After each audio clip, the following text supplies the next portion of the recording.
The first time he noticed her, he almost didn't stop. It was just after 10 a.m., the sun already hot, the kind of quiet weekday morning where nothing ever happens.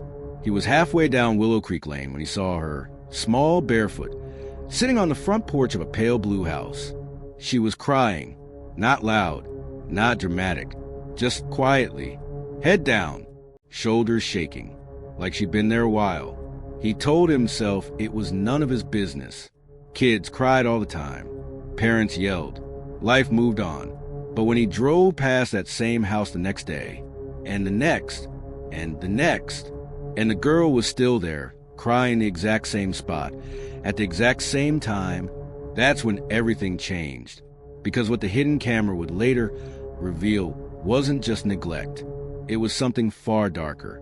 Willow Creek Lane sat on the edge of a quiet suburban town called Hawthorne Ridge, the kind of place where neighbors waved but didn't talk much, where lawns were trimmed and mailboxes were identical.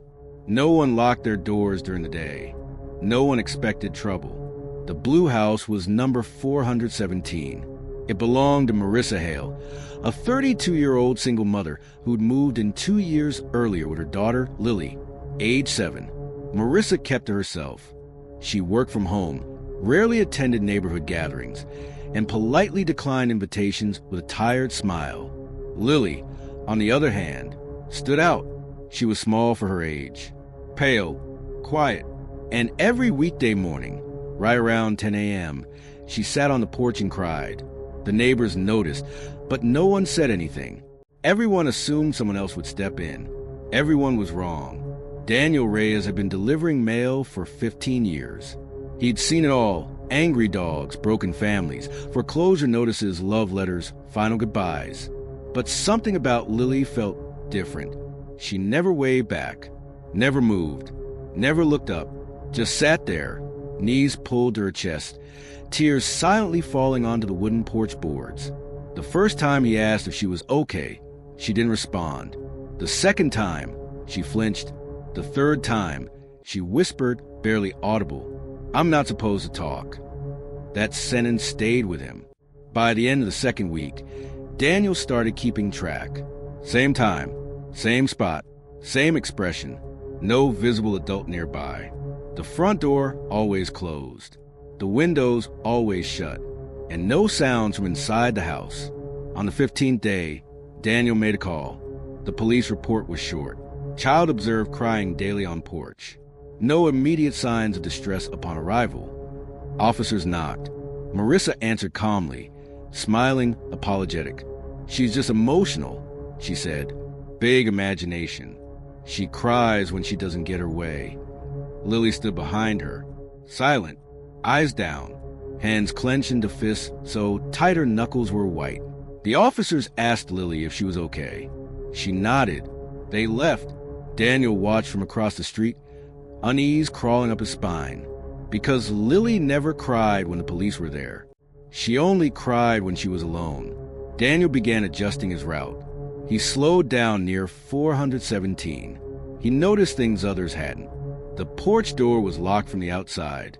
The curtains inside the house never moved. Packages were returned unopened. And Lily always went back inside the moment he drove away, as if she was being timed. One morning, he arrived early, 9:42 a.m. Lily was already there. That's when he saw it.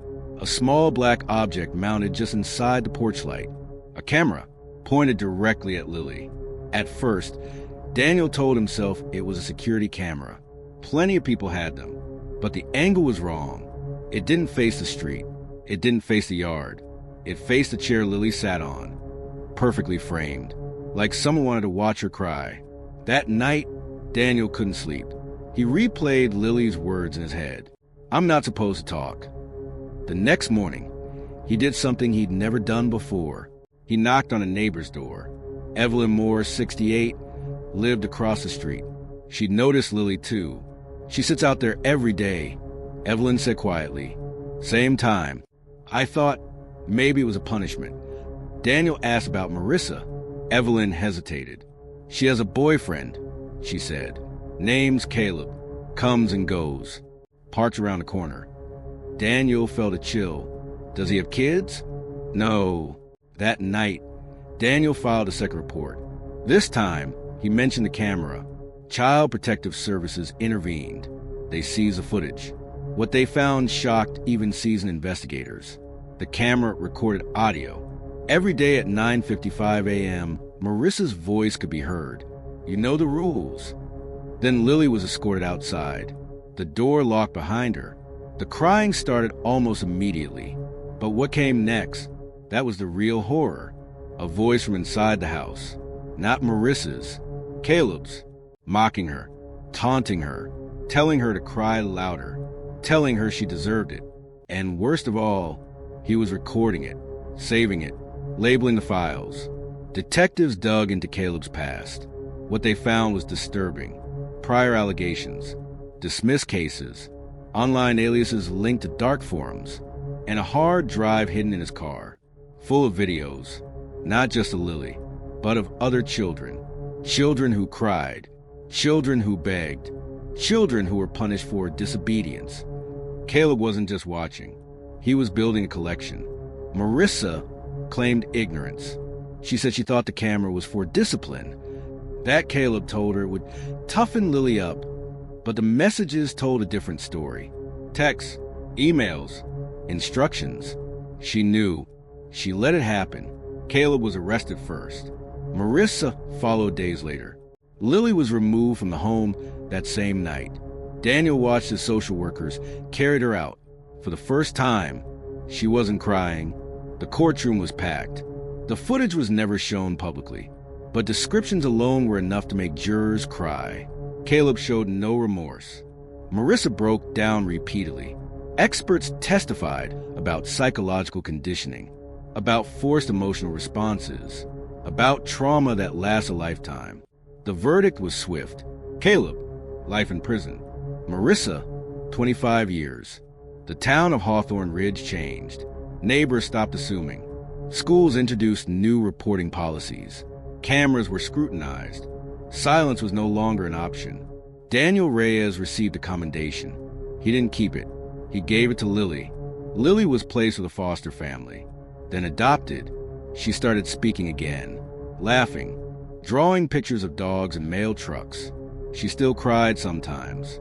But now, someone always noticed. Someone always listened. Years later, Daniel would still drive past 417 Willow Creek Lane.